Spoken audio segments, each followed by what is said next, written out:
नमस्कार। जब हम भगवान महावीर के बारे में सोचते हैं तो अक्सर हमारे मन में एक आध्यात्मिक गुरु की छवि आती है। लेकिन आज हम उनके एक और रूप की बात करेंगे।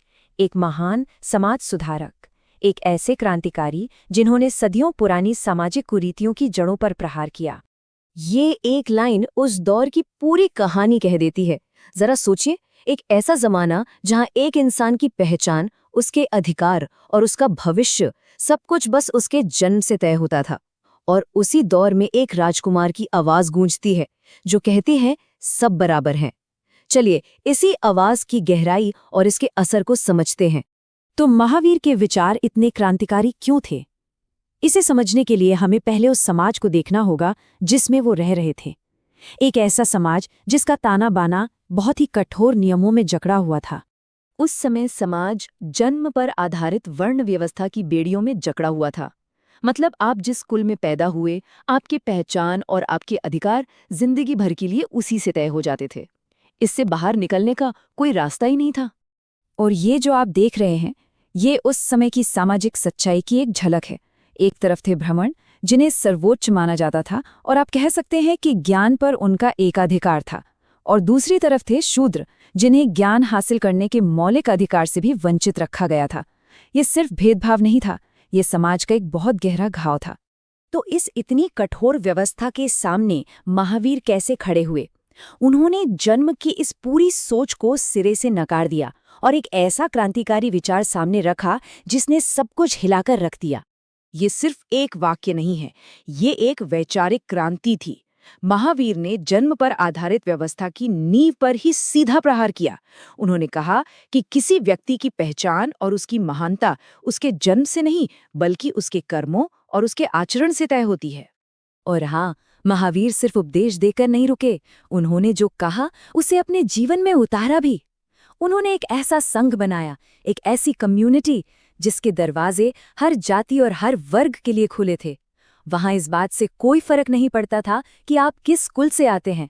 महत्व था तो बस आपके आचरण और सत्य को जानने की आपकी इच्छा का। तो ये तो हुई जाति की बात, लेकिन महावीर सिर्फ यहीं नहीं रुके। उन्होंने समाज के एक और बहुत बड़े भेदभाव यानी लिंग भेद पर भी एक गहरी चोट की। और ये उनके सुधारों का एक बहुत ही महत्वपूर्ण पहलू है। उस जमाने में जहां महिलाओं को पुरुषों से कमतर माना जाता था और कई आध्यात्मिक अधिकारों से भी दूर रखा जाता था, वहां महावीर ने एक क्रांतिकारी घोषणा की। उन्होंने कहा कि आत्मा का कोई लिंग नहीं होता, इसलिए महिलाएं भी बिल्कुल पुरुषों की तरह ही साधना करके मोक्ष यानी जन्म मृत्यु के चक्र से मुक्ति पा सकती हैं।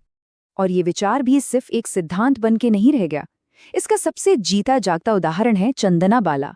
वे महावीर की पहली महिला शिष्या बनी। लेकिन उनकी कहानी जानने के लिए उनके पृष्ठभूमि को समझना बहुत जरूरी है। आध्यात्मिक ज्ञान पाने से पहले वे एक दासी थीं।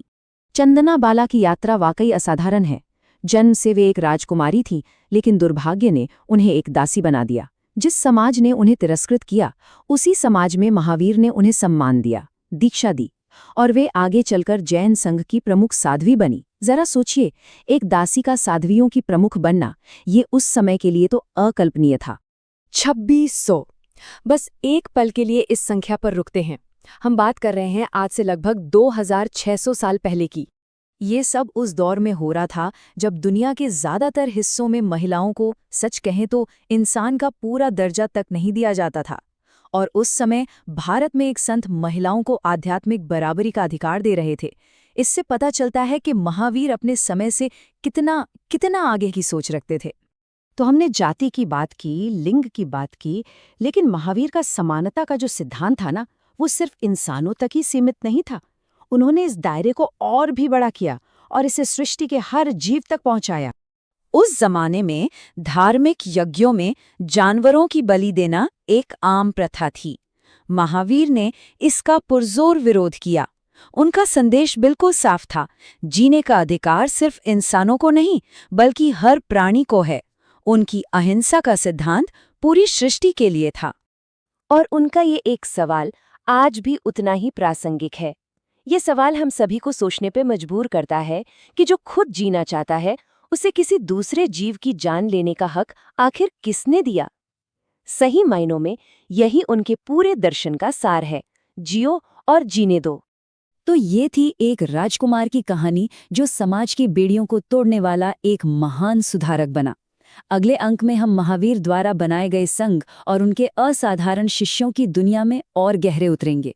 तब तक के लिए जय जिनेंद्र।